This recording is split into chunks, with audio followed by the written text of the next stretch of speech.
Hello and welcome to Rev Sports. India is all set to kick off the Asia Cup campaign with a match against the hosts, UAE. Now, Bharat is joining us from Dubai outside of the Dubai International Stadium. Bharat, I know it's incredibly hot over there in Dubai, but how's the atmosphere like? Is there any build up yet, or is there, not as much buzz for this game around?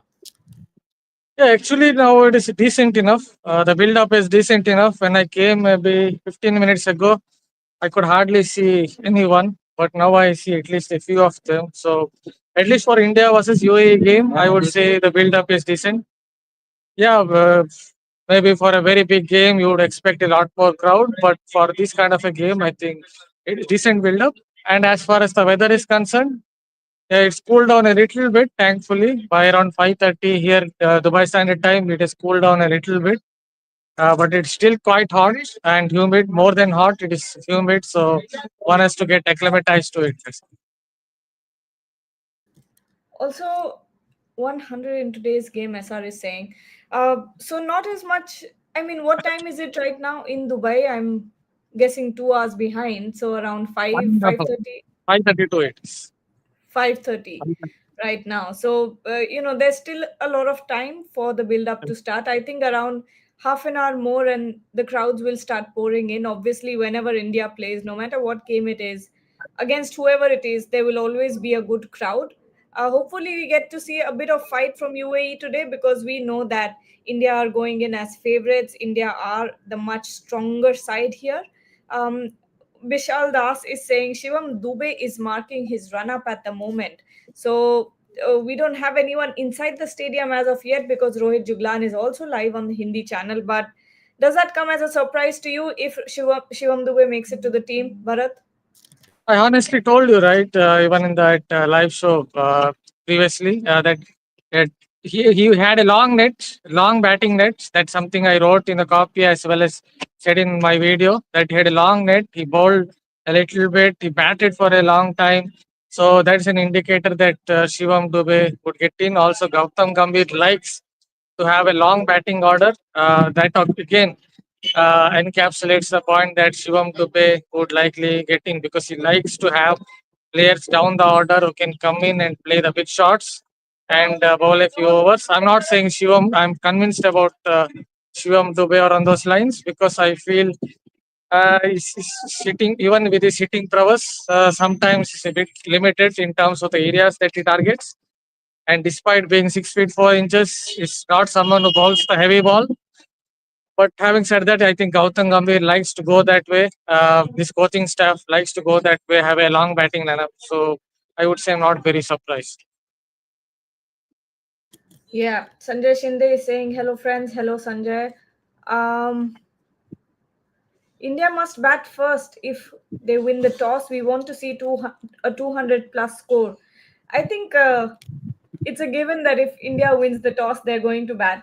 They're going to bowl first. What do you think? Bat first, sorry.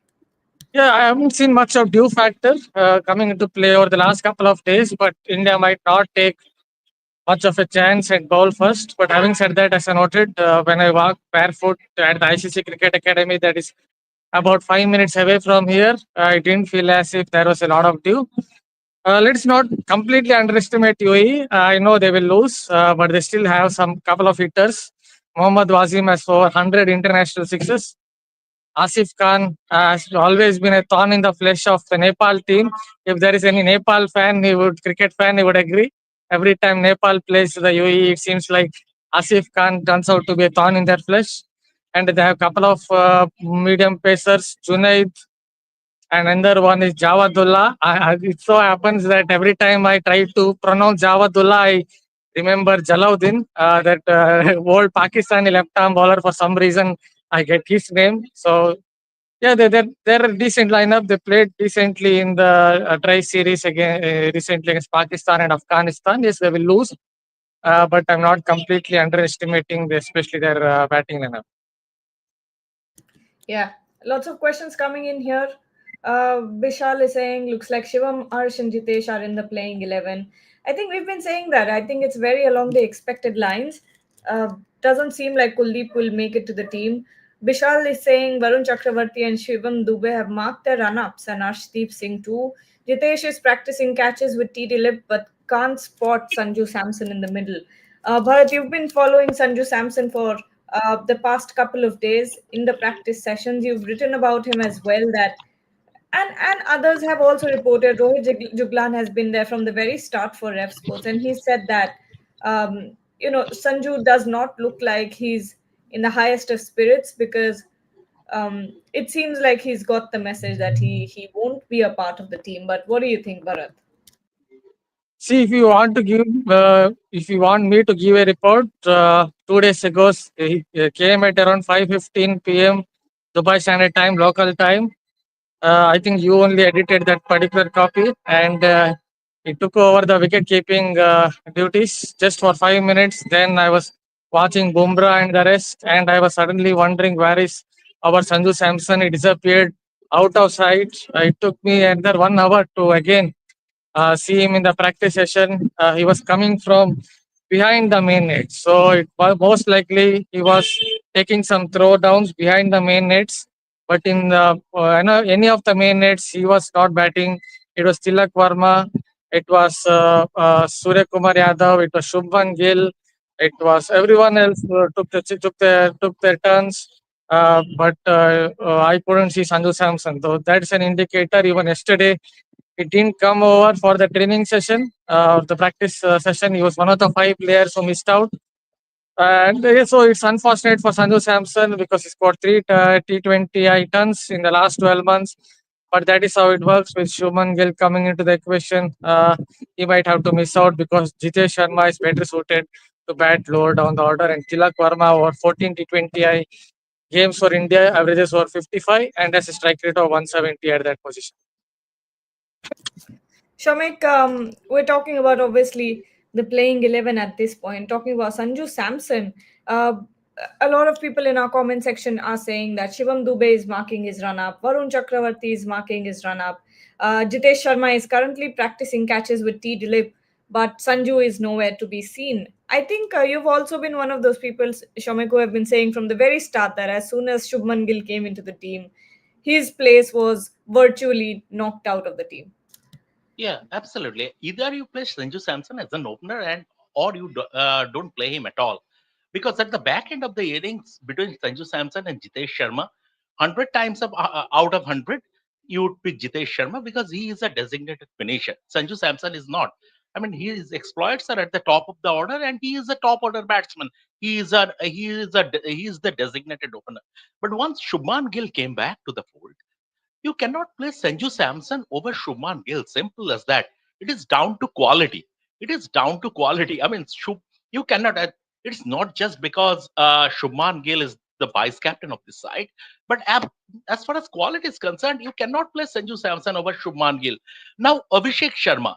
First of all, Abhishek Sharma is a left-hander, and even he is one of the first names on the team sheet because of the impact quotient. I mean, he is an high impact player. He will score runs at a 200 plus strike rate. So, or 100 from 180 to 200 plus strike rate. And he is one of the rare few openers in this format who can do that. So, Abhishek Sharma, you play, he's one of the first names on the team sheet. And Tilak Verma, if there is a fair contest between Tilak Verma and Sanju Samson in terms of batting, I mean, it is 50-50. It's both have performed well for India. But Tilak Verma is a left-hander. If you don't play Tilak Verma at number 3, then from 1 to number 6, you will be left with just one left-hander. We know Gautam Gambhir and how he operates at the head coach, and he likes to maintain that left-right combination throughout the order. I won't be surprised. Maybe in this game, this is a glorified warm-up game for India, and they will win it in a canter. So this game is basically nothing. This is just a warm-up game for the bigger challenges ahead. But in fact, I won't be surprised if Akshar Patel is promoted up the order to maintain that left-right combination. Akshar has always been a floater in that batting lineup. So Sanju Samson, unfortunate, no fault of his, as Ajit Agarkar told us at the team selection press conference. when he spoke about Shreyash Iyer's omission in the squad, that it's no fault of his, but there is no vacancy at this moment in time. At this moment in time, there is no vacancy for Sanju Samson in the playing 11.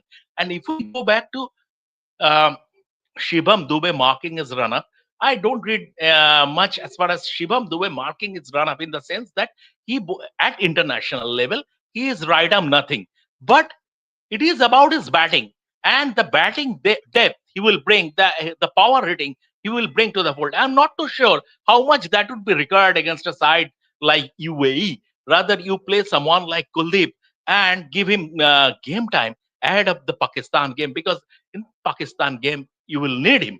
So from that point of view, I'm not a favor of playing, having a batting until number 8, especially for this game against Pakistan. Against tougher opponents, you are doing that. That's fine. But against minnows like UAE, I mean, I think India would be a batsman at number 8, even at number 7. You would be with a couple of batsmen too many. Good points there made by Shomik, especially about Kuldeep Yadav being given game time. He's traveled with the team in England for so long, and then Duleep came back and played in the Duleep Trophy for I think he's only played one match. Yes, I'm not sure about that, but it's 0 for he did. 95. 0 for Sorry. 95. Yeah, 0 for exactly. 95. That was my point, that he didn't do too well because there's really not much game time under Kuldeep Yadav's belt at this point in time. But talking about going forward with this, do you think there is a chance of Varun Chakravarti being selected ahead of Kuldeep Yadav, Bharat? Yeah, that is for a big game. I would always look at Varun Chakravarti over Kuldeep Yadav, just because of the little bit of mystery he brings. If you look at his googly, a lot of obviously a conventional googly bowler will ball it back of the hand, but Varun Chakravarti's googly is a bit different. It's not much different from his the leggy, so it's not easy to pick his googly. So he brings a little bit of mystery. He has two types of leggies. One is the conventional leggy and the unconventional one, and he bowls at pace, obviously. So considering all that, I think in the shortest format, Varun Chakravarti is always ahead of Kuldeep Yadav. That is in the T20 cricket. And even if you look at how he bowls in the practice session, he hardly uses his variations. I just spotted him trying one leg break. He didn't try googly in one of the practice sessions. So yeah, he's able to maintain that kind of mystery. So when you compare the two, I would take Varun, but I won't mind having Kuldeep Yadav in my lineup in these conditions. And yes, just for game time, he could have played in this match against the UAE in the Duleep Trophy match that he played. There was not a good opponent either, but he still took 0 for 95 in that match. That tells you that he's not in good bowling rhythm. So he should have ideally he should play in this match. But as I noted in a couple of videos, that I looking at how the training sessions went with Kuldeep Yadav not attending yesterday's training session. I feel that my gut feel is that Kuldeep Yadav would miss out. Yes, Shamik. Gargi, I have my observations as regards Varun Chakravarti. This is his second season in international cricket, and he will have to keep a watch that he doesn't suffer the second season blues. Uh, Last season, it was his first season virtually. If we leave aside that 2021 T20 World Cup, where he was toyed, his bowling was toyed with by Babar Azam and Muhammad Rizwan. Uh, but that was an aberration. That was not the finished article. As for, the Varun Chakravarti, the finished article we're talking about, after his regeneration, after his resurgence, when he came back to the fold, that was the last season, and he was still a relatively unknown quantity as far as international cricket is concerned. People played him at the IPL, but international cricket is international cricket.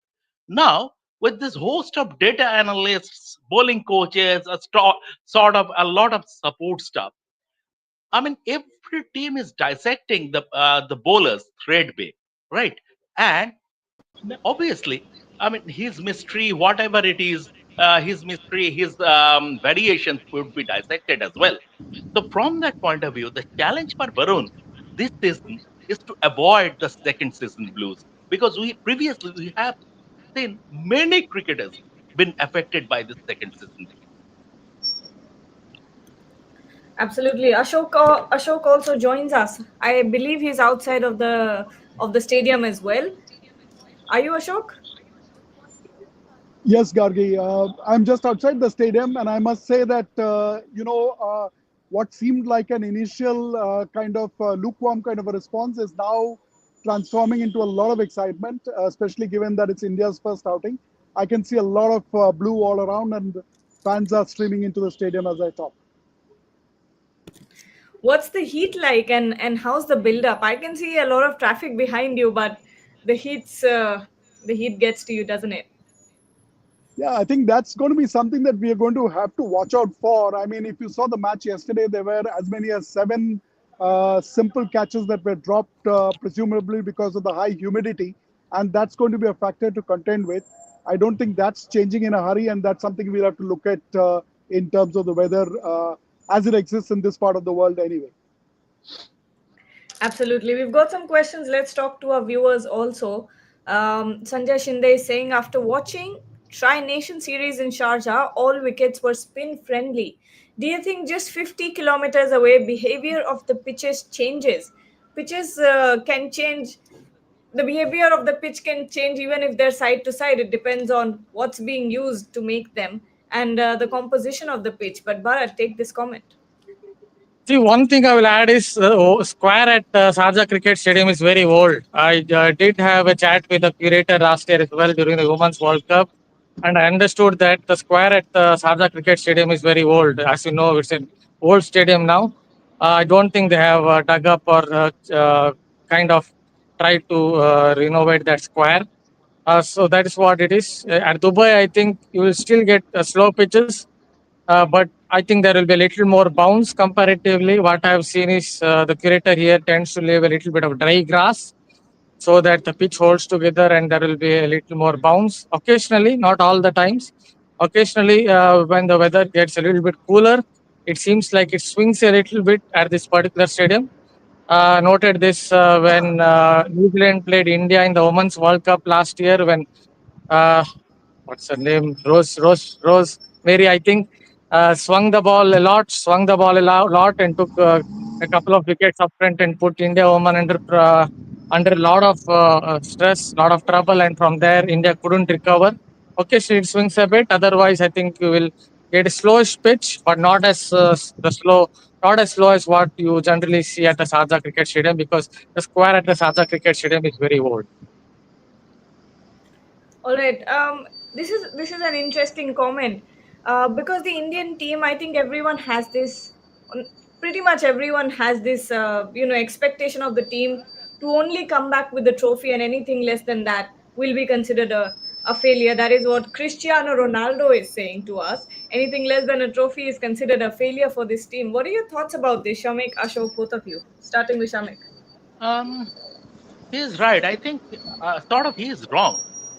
Nothing less than trophy will not be considered as a failure. It would be considered as a massive failure. So, I mean, it is India's tournament to lose the golf between India and the other team. And the other teams. I mean, that's huge. If I am of the opinion, if India would have sent two teams, India and India in the at the Asia Cup, those two teams would have turned up, would have had a face off at the final. So the gulf is that big. I understand the uncertainties of T20 cricket and all everything. That is fine. But when the gulf is that huge, I mean, you need an upset of a gigantic proportion. It's sort of like Leicester City. If you see Pakistan or Sri Lanka or Afghanistan going on and winning this tournament, it would be sort of equivalent to Leicester City winning the Premier League title. So it is something like that. So India not coming back with the trophy will not be a failure. It would be a massive failure.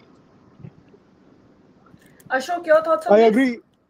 Yeah, I agree with Shamik. In fact, I'd written this piece for Rev Sports where I'd said that the brand positioning of the Asia Cup is really about continental dominance, and it's something that India is expected to. No pressure, having said that.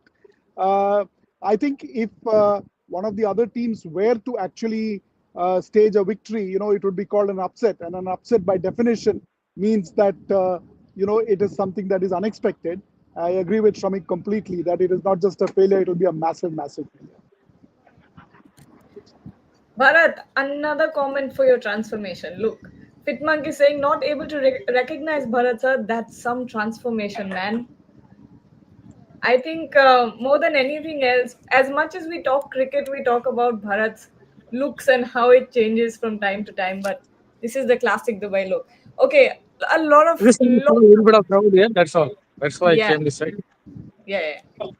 Lots of questions about Sanju Samson still, lots of discussions.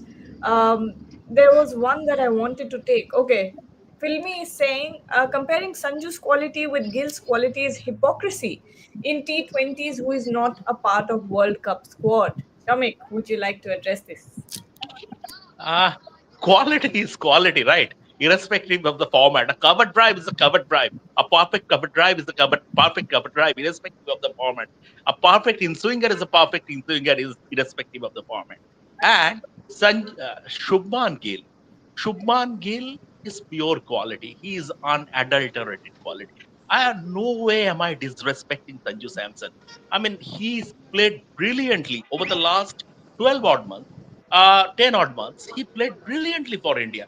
But then again, there is a difference in class. This is the reason why Shubman Gill is an all format player. He is the test champion. He is the vice captain of the ODI side, and now he is the vice captain of the T20 team. This is because of his unadulterated class. I mean, Gautam Gambhir, Gautam Gambhir was asked about Shubman Gill's class in one of the recent press conferences. And Gargi, you might be remembering that it was probably in England. And Gautam had a hearty laugh. And he came up with this response that if someone is questioning Shubman's quality, his talent, then cricket is not for him. Oh, Switmank is saying Samson and Iyer are tragedy kings of Indian cricket. Ashok, I mean, Ajit Agarkar said that Shreyas Iyer misses out for no fault of his own. Similar for Sanju Samson, combinations, all of that stuff. Sport is brutal. Sometimes it just happens that even the best of the country have to fight for a spot in the team. Yeah, absolutely. I think I tuned into the show and I was listening to the comments that Bharat and Shramik were making, and it's right. I mean, it's look, we are at the end of the day 1.5 billion people, and to get into the final 11 is a big achievement in itself. It's not a fault of any one player. I mean, at the end of the day, it's really about the right kind of a fitment, and unfortunately, at this point of time, on this piece also, I would agree completely with Shramik, which is that Shuman Gill, not because he's vice captain, he makes it on the merits of what is required for the team at this point of time.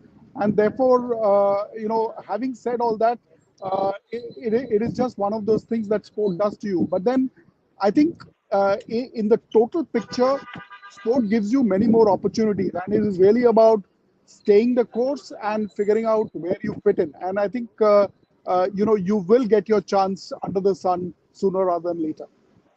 Yes, absolutely. I mean, my 2 cents about it, I totally agree with Ashok.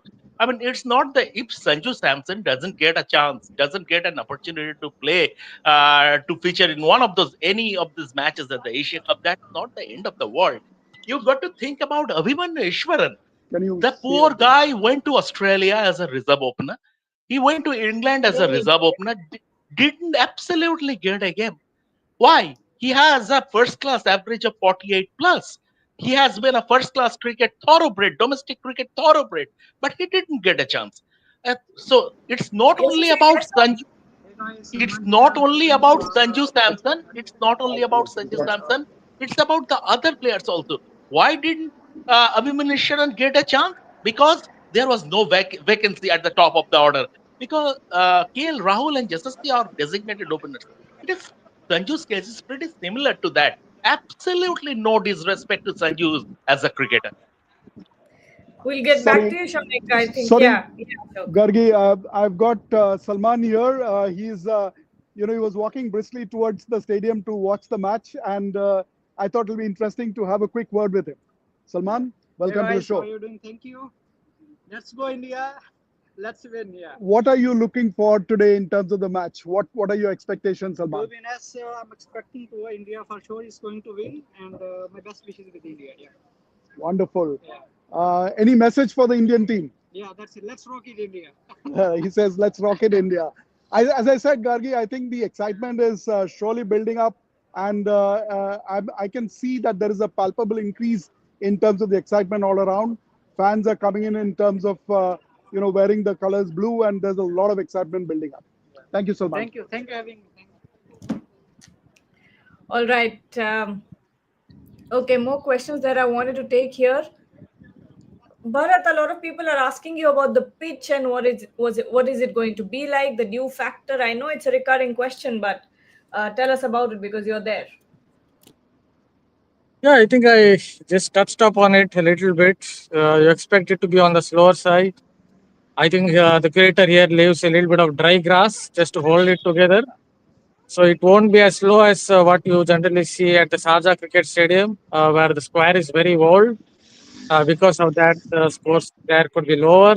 Here, you still expected a decent pitch for batting. And if the dew comes in the couple of days that have come here, the dew hasn't been a major factor. But if it comes in, then definitely batting second would become a little bit easier. And occasionally, it swings a little bit at this particular ground when the weather gets a little bit cooler. Okay, another question about Sanju Samson. Sports fan is saying, don't undermine Sanju's quality. If any other batter has scored 3 centuries in 4 matches, then he would have been undroppable. If you don't want to play, then be adamant, but don't disrespect him. Nobody is disrespecting him. Absolutely nobody is I mean, he is an India cricketer. Forget about his performances. In a country of 1.4 billion, 1.5 billion, getting into the Indian team itself is a huge, it's a humongous achievement. No way anyone would disrespect an India cricketer because that's a stupendous achievement. I'm not even going to the performances that are being put out. Even just to get picked in the Indian team is a humongous achievement, and no one would ever disrespect an India cricketer. Absolutely. Even if you're playing, first class cricket, you're already creme de la Exactly, creme. exactly. Very true. I mean, Very I'll just true. get a point. I'll just get a point yeah. on Samson.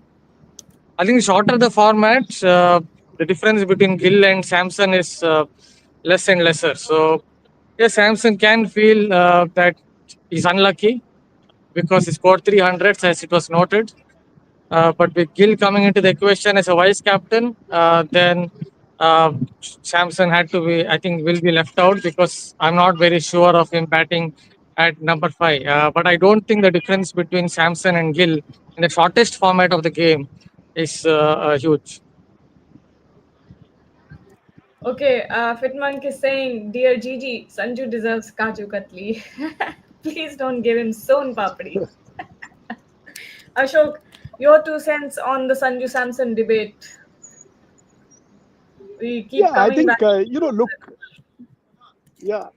Look, I think, like I said, there is a whole lot of thinking that goes into the team combination, and the question of disrespect doesn't arise. I mean, all said and done, it's really about what the strategy is, what the opposition looks like, what the conditions are, and what you really want to go out and do there. And therefore, like I said, I'll still maintain that, given the right day and the right opportunity, he will find his place under the sun. Okay, all right. Team, any report on the UAE team? What kind of report do you want, I think I Abhishek? noted a few points. Yeah, yeah. Noted a few points. Asif Khan is a big hitter, always a thorn in the flesh of the Nepal team. I don't think there is any Nepal cricket fan here, but if you ask him, any Nepal fan, he would tell about him. There is Mohammad Wazim, more than 100 sixes. He's played in the PSL before. Hitter, the captain of the side. Their seamer Junai, this been is very experienced. I saw him even in 2019-18. He's been around for a long time. Might have played 59 ODIs, taken 76 wickets or whatever it is. And there is Javadullah, as I noted. For some reason, I always Just I'm interrupting because there is news. Toss. Surya Kumar Yadav, India have won the toss and they have elected to bowl. Okay. Yes, Bharat, go on, and then we'll discuss about the toss. yeah.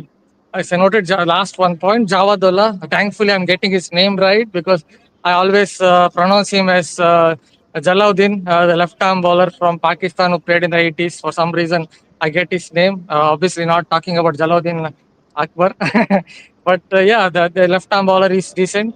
So yeah, I think the main thing about UAE's attack is lack of pace on the ball. So that could go against the Indian team. And they also played decently in the Tri Series in Sharjah. So they will lose, but completely don't underestimate them because they're in pretty good form. Also, if I could add, I think the familiarity with the conditions, the point that I was making about the match yesterday, and we saw Noor Ahmed actually struggling to retain control over the ball. I think on those conditions, especially now that it's clear that, they will definitely, under the guidance of Lalchand Rajput, have much better familiarity with the conditions here. So I'm not saying they will have an edge, but they will definitely be a bit more in control. And they have a lot of left arm spinners. They will come with Kaushik. There's one Haider Ali. They have three, four left arm spinners, I guess. Yes, Shamik. I have a question for Ashok. Ashok, do you think that given the conditions are balmy, and the white ball with that extra bit of lacquer, catching, especially sharp catching, could be a problem? Sorry, I didn't get that last part of the question. You were breaking up, but I, I think you were asking, will catching be a problem because of the balmy conditions? saying that given the conditions are a bit balmy and the white ball with that extra bit of lacquer, do you think sharp catching, especially sharp catching, and also high catches could be a problem? Absolutely. I mean, if you look at some of the catches that were dropped yesterday, I mean, you wouldn't expect that from a tournament at this level. And given the conditions that I mentioned, I mean, it's similar to Abu Dhabi. It's going to be an issue as we go forward. I think Bharat had written this article about the Ring of Fire and how that also causes an impact in terms of high catches. And I think we are going to see the impact of that as the game progresses today. Yeah, I'll see the point if you want to. I think it was in the Women's World Cup last year where the catching percentage was only 65%. Even if you consider the IPL games played here, the catching percentage was just 77%. I think it's because of the fact that with a lot of traditional grounds, you get these light hours. But here, about 350 lights are installed around the circumference of the stadium. So it could fall lower on your eye lines, eye line of a cricketer. So suddenly, when you're taking the catch with 350 lights around you and with a white kookaburra ball, its color being similar to the lights, I think that is why a lot of catches get dropped here because at every angle you have to be spot on because the color of the lights and the white kookaburra ball is similar and there are 350 lights installed. Do we have an update on the team? I can't see anything anywhere yet. Give me two Uh, minutes. Give me a minute. yeah, I'm the coming team, up with the team. yeah, the team will come out. But Ashok, bowling first. What do you think about that? I think the priority here is to bowl them out as quickly as possible and then spend as little time as possible on the field and save their energy for the next matches. Yeah, I was thinking about that. I mean, I think one of the things that Rashid Khan did yesterday, interesting, he got Janat Kareem to come in and bowl 2 overs. The first over was pretty expensive. I think 16 runs were given away.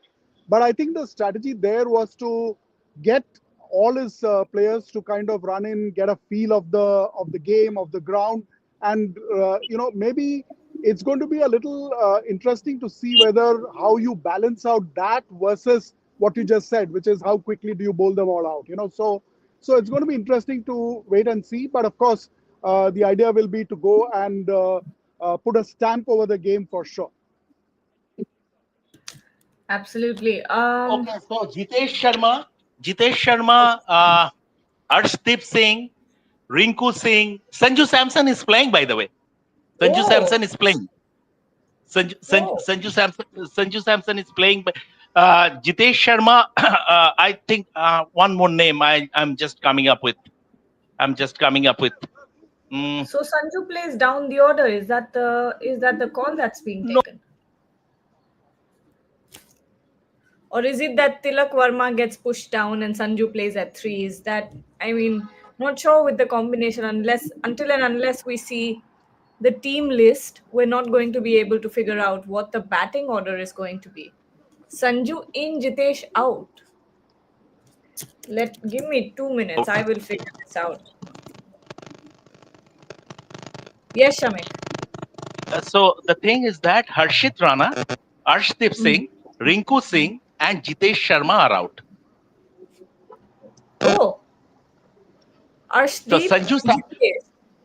Arshdeep, Harshit Rana, Hmm. Rinku, and Jitesh, they are out. Quite interesting. So Sanju is playing. I think at the end of the day, Sunil Gavaskar has proven right. Sunil Gavaskar said, we all said sort of that there is no role for Sanju Samson as an unless he is opening the innings. But Sunil Gavaskar had maintained that Sanju Samson, there is a role for Sanju Samson in this lineup. So at the end of the day, the master has proven right. I have the team list now. Okay, so we have Surya Kumar Yadav, Shubman Gill, Abhishek Sharma, Sanju Samson, Tilak Varma, Shivam Dubey, Jitesh Sharma, eh, substitute. Oh, wait, Hardik Pandya, Aksar Patel, Varun Chakravarti, Kuldeep Yadav, and Jasprit Bumrah. So that's your team. And I told you that Kuldeep would play. Yeah, you did. So you've got two spinners. You've got Sanju Samson in, Jitesh Sharma Three goes spinners. out. Three spinners. Three Three spinners. spinners. Yeah, yeah. Varun, Kuldeep, and Akshar. Aksar. Yeah. And then you have an option in Abhishek also, but I don't think he will be used now that you have three spinners. But Ashok, what do you think of this team? Do you think where does Sanju bat? Is the question here. I was just thinking about that. I think we were just talking about it in terms of the position. And therefore, if I'm not wrong, Shamik spoke about a number five kind of a position. I don't think they will disturb anything up the order. And that is where they would kind of play him, is what I think. Bharat and Shamik, final questions from you. Where does Sanju bat? Because you guys have to go in as well now. Bharat, where does Sanju bat? I think he can bat at five. I'm not very sure they will take out Tilak from three because he's done well there for India. But if you want to look at it the other way, Tilak Verma has played at number five for Mumbai Indians. So they can push him down because Sanju Samson likes to take the ball on the rise. Having said that, I think I will bat Tilak at three because he's done well for India at that position in T20Is. Shamik? I think Sanju will bat at number three because Sanju has never batted lower than. He is a top order player. So Tilak Verma has batted at number five for MI, and he has to bat at number three. Sanju has to bat at number three. That's his only position now, in the sense that he has been accommodated into the playing 11, and Shubman and Abhishek Sharma will open. So I see Sanju batting at number three. All right. Final words from you, Ashok, and then we can close the show. What are your thoughts? India winning the game? Oh, absolutely. I mean, I think that's a given. I think what I'm really going to be looking forward to is the combination of the three spinners. I think that will be very interesting to watch as to how they go out and perform. Sanju Samson, very interesting development. Where he's going to come in, it's going to have implications for the rest of the tournament, and that's something to look forward to as well. All right. Well, thank you so much, Bharat, Shamik, and Ashok for joining. We'll be back at the end of the game, so don't forget to join us then. Enjoy the But match. Gargi, Yeah. are not going into any predictions. How many Oh, overs it would take? How many oh, overs it that's would take to for India to surpass UAE's total. Uh, Or we could do, how many overs is it going to take to completely dismantle the UAE batting lineup? exactly, both can be taken. Both can be Both taken. can be. I think Bharat, yeah, Shamik, But go ahead. again, I know India will win, but I will throw in a word of caution because we have some decent hitters. So I'm not completely underestimating them, though India should win this game quite convincingly. Shamik, I think India winning it. I mean, while chasing, India winning it inside 15 overs. Ashok. Yeah, I was going to say 12, but I'll go with Shomik's 15. All right. We'll see you at the end of the game. Don't forget to join us then. And in the meanwhile, also